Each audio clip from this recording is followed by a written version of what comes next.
Classics. Pagdating sa motor, maraming pwedeng definition nitong word na to. Pwedeng classic dahil luma yung bike, pwedeng classic dahil napaka-class at yayamanin tignan ng bike, pwede din classic dahil napaka-solid ng bike, at pwede din classic kasi it resembles a work of art with high value. And I would say that there are no other brands that portray classics better than a Triumph. At dahil I'm in love with the classic and Scrambler bikes ngayon, we'll be looking at this gorgeous machine na isa sa pinagpipilian namin ni Chairman as our next bike. I am Music, and this is a Triumph Street Scrambler 900.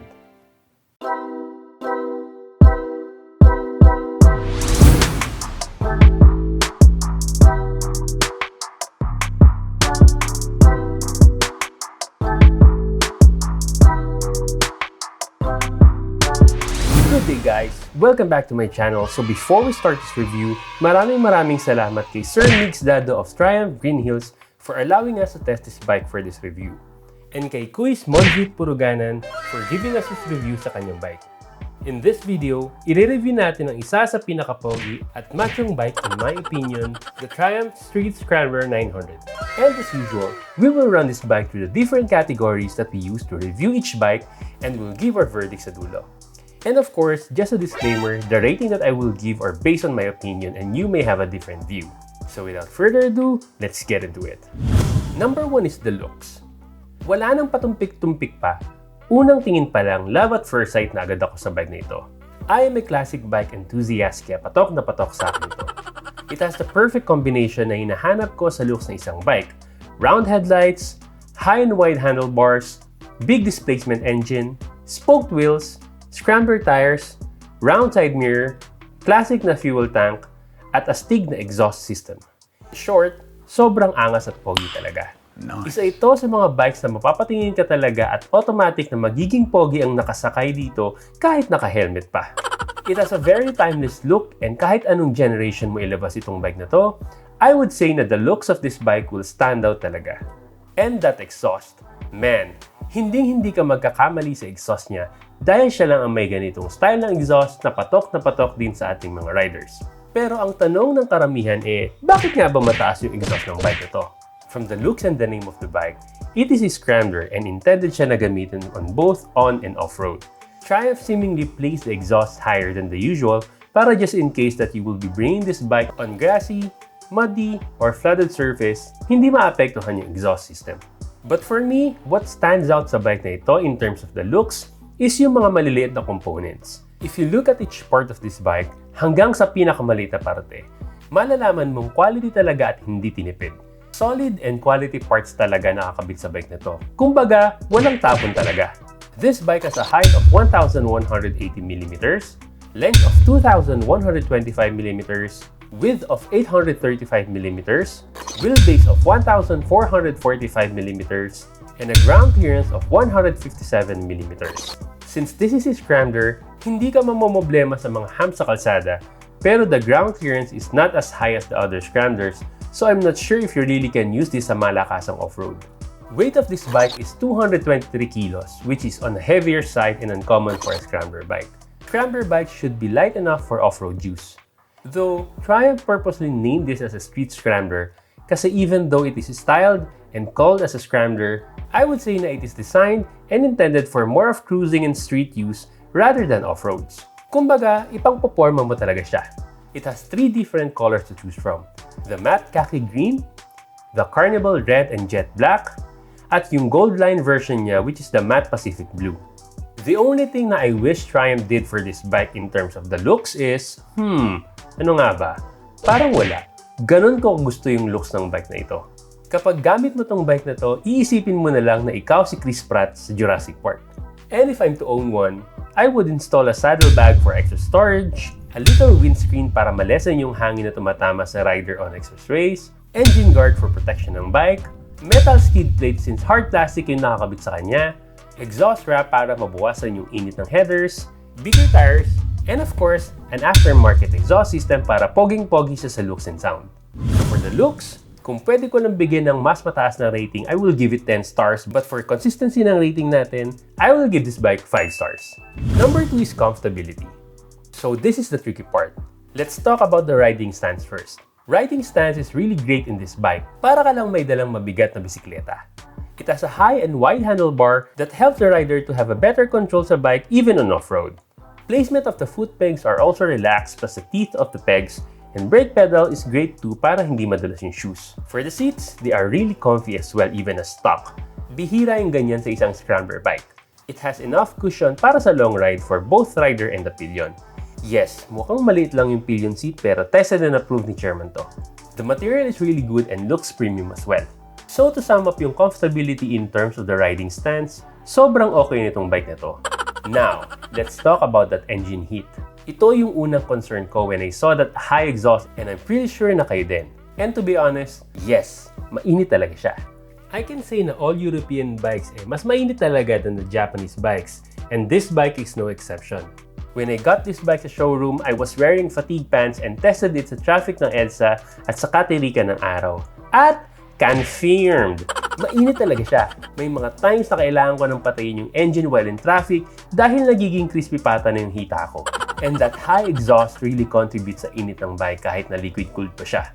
The catalytic of the exhaust nasa may harap na part kaya naiipon talaga yung init sa malapit sa right thigh mo. But I think there are two ways para mabawasan yung init ng bike. Una is to remove the catalytic of the bike para mas makahinga and free-flowing yung init palabas ng exhaust. And second is to install an exhaust wrap, which is what Scrambler users do para mabawasan yung init ng pipes. But to give you some idea kung gaano kainit yung pipes, here is a video of me while washing the bike after 20 minutes of turning the engine off.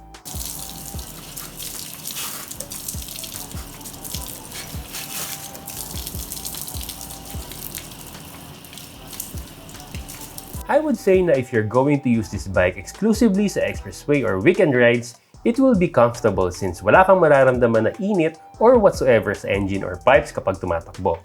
Pero if you plan to use this within the traffic of Metro Manila, baka dapat matest mo muna tong bike na to para you can have an idea if you can deal with the heat. I'm 5'9" and ganito ang itsura pag akong nakasakay. So for the comfortability, I would give this bike 4 stars. Number 3 is engine and performance. This bike is powered by a 900cc, liquid-cooled, 8 valves, single overhead cam, fuel-injected, 270 degrees crank angle parallel twin engine that produces peak power of 64.1 horsepower at 7,250 RPM and 80 Nm of torque at 3,250 RPM. It uses a 5-speed gearbox which is different sa kinalakihan nating big displacement engines na may 6-speed transmission. This means you would expect na magbababad ka ng mas matagal per gear dahil mahaba ang range ng bawat gear ng bike na ito. When I use this bike within Metro Manila, I seldomly use 3rd gear sa bike na to. Documented top speed of this bike is 175 km/h, which is pretty decent for a Scrambler, but a little short sa expectation for a 900cc bike. Though Triumph didn't make this bike for speed but to enjoy the ride. This bike is supported by a tubular steel with twin cradle frame with twin-sided steel fabricated swing arm. Fuel capacity of this bike is 12 liters with a 1.8 liters of reserve and has an average fuel consumption of 23 kilometers per liter, which is really good considering its displacement.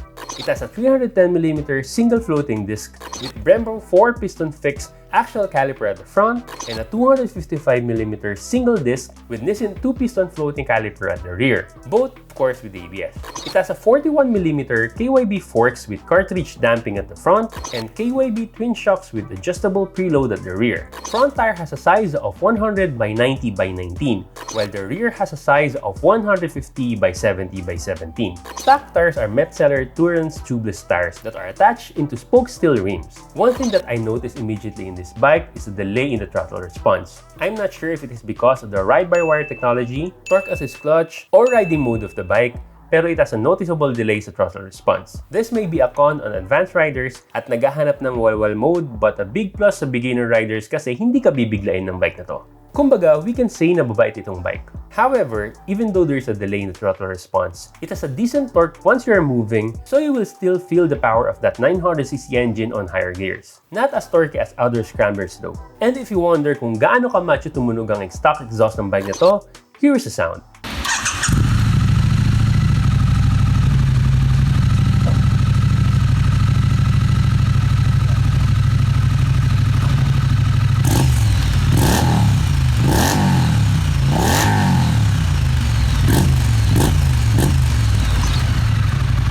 the engine and performance, I would give this bike 4.5 stars. Number 4 is the tech.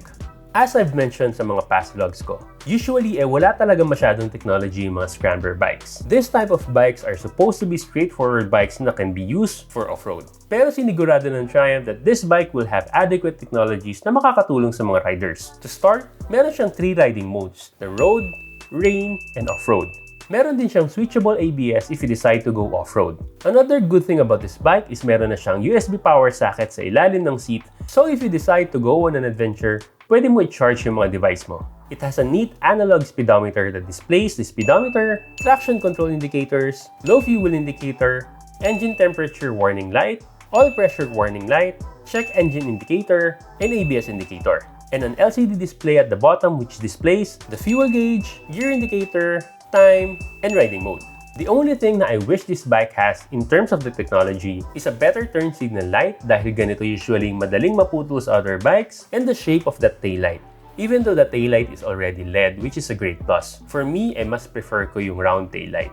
So in terms of the tech, I will give this bike 4.5 stars. Number 5 is reliability.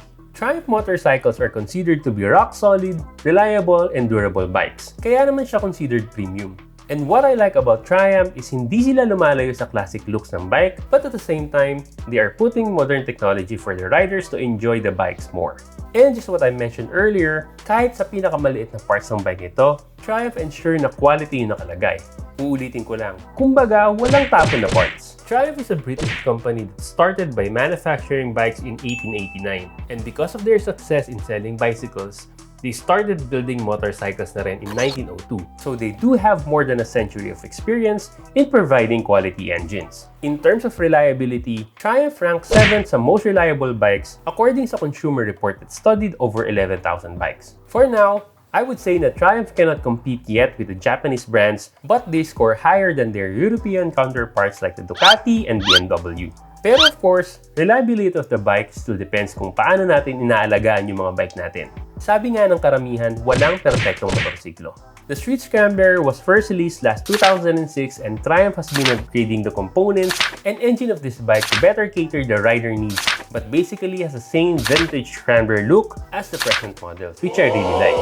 So for the reliability, I would give this bike 4.5 stars. Number 6 is maintenance and accessories. Triumph has several showrooms within the Philippines. They have showrooms in Green Hills, Cebu, Davao, Laguna, Cabanatuan, Pampanga, and BGC. And their showrooms are like one-stop shops. Ando na lahat from bikes, to accessories, to apparels, and even gears. Wow. And in terms of maintenance, one good thing about this bike is that unlike the other brands that will require you to do 5,000 kilometers of service interval, the recommended interval for this bike is 16,000 kilometers or 12 months, whichever comes first. And I believe this will be a pro sa owners kasi mas makakatipid ka sa oras and presyo ng service ng bikes. And Triumph has a very good service centers na kumpleto sa gamit and state-of-the-art technologies to fully service the bikes. Availability of their parts are good as well if you consider that they are European brands, but of course, not as readily and widely available as the Japanese bikes. In terms of accessories, you can order them from the mentioned dealership, and of course, there is even a wider selection from Shopee and Lazada. If you're living naman far from these places, Triumph is capable of doing special arrangements para ipadala nila yung parts and accessories on your location. And if hindi ka pa kontento sa mga parts and accessories na available dito sa Pilipinas, Triumph has a wide range of dealerships worldwide, so kahit saan ka pumunta, you will be able to find a dealer. Not as big as Japanese brands, pero hindi naman nalalayo yung Triumph in terms of the number of dealerships worldwide. So for the maintenance and accessories, I will give this bike 4.5 stars. Number 7 is the price. Triumph is a premium motorcycle brand na ka-level ng Ducati, MV Agusta, and BMW. And when we say premium, of course, the price comes with a high-quality motorcycle and brand. Medyo mahirap humanap ng exact bike na ka-head-to-head niya in terms of the category and displacement, pero the closest bike na we can compare it with is the Ducati Icon, which price ranges from 750,000 pesos to 925,000 pesos. While the Triumph Street Scrambler 900 ranges from 815,000 pesos to 835,000 pesos. Yes, Ducati Scrambler is more powerful than Triumph Scrambler, but I would say na although they share the same category, they cater different riding needs. The Ducati Scrambler is more hooligan and for the advanced riders, while the Triumph Scrambler is more classy and chill, which is for the riders na gusto lang ng chill ride. With the brand, heritage, and quality that comes with the price of this bike, I would say na the price is just about right. From the line of the premium bikes, Triumph is actually the cheapest. And the good thing here is mataas ang resale value ng Triumph motorcycles. Well, as long as it is maintained properly, of course. In terms of financing, they don't have in-house financing, so you would need to do a bank PO or go to their financing partner, which is Jack's Financing. For further information, you may visit the nearest showroom in your area, or if you want a quick info, you can go to their FB page. So for the price, I would give this bike 4.5 stars. And of course, number 8 is the owner's rating. Sa mga quiz, nandito ngayon yung featured rider natin, si Bro Monzit Puruganan. So bro, ano yung mga pros mo in terms of the Triumph Scrambler? Well, ang nagustuhan ko dito sa Triumph Scrambler is yung torque rich yung ano niya, engine niya. So, hindi ako nabibitin kung tutuusin. Especially, kasi like, I got the Scrambler kasi alam kong mas off-road capable siya. Mahilig akong umakyat sa trails with yung mga ibang kasama ko sa grupo. Because torque rich siya, madali siya makaahon. And at the same time, pwede mo siya i-daily. Like, even if big bike siya, ganyan, it's comfortable enough na kahit araw-arawin ko dalhin. Especially for the city. Yun yung gusto ko sa kanya. So, yung pros. And of course, yung style. Yung fit and finish ng Triumph, undeniable. Napaka-pogi niya. Tignan mo pala siya. Yan yung type ng motor na pag pinarada mo, gusto mo lagi mo nakikita. Correct. Kasi gusto mo lagi mo tinitignan. Correct. Di ba? Correct. Agree ako dyan. Ganon. So, yun one of the major. And yeah, so super happy ako sa bike niyan. I've had it for 1 year. Nasa 14,000 kilometers na rin ang na-clock in ko dyan. Kung saan na siya nakarating and happy talaga ako sa kanya. So in terms of constant bike, ano yung masasabi natin? Constant bike, well, sa akin, I wish it had a little bit more height. Kasi kung madalas ka mag-off-road, madalas sumayad yan. Lalo na pag tinatawid ko sa ilog, yung mga malaking bato sa ilalim. Kaya isa sa mga una kong ginawa dyan, yung sump guard yung muna namin kinabit. Yeah, I wish it had a little bit more height. Siguro kasi yung mga 900 na Bonnevilles, 5 years lang. I wish it had a 6th gear para a little bit of extra oomph. Yung sometimes may nararamdaman ka heat from the high mounted exhaust. Pero it's manageable naman. Like what I said, dinadaily ko yan. Araw-araw ko pa rin siya ginagamit. It's not like yung mga the heat is not as bad as yung other premium brands na ayaw ko lang magbanggit. In terms of your rating dun sa bike natin, 1 to 5, 5 being the highest, how do you rate the bike?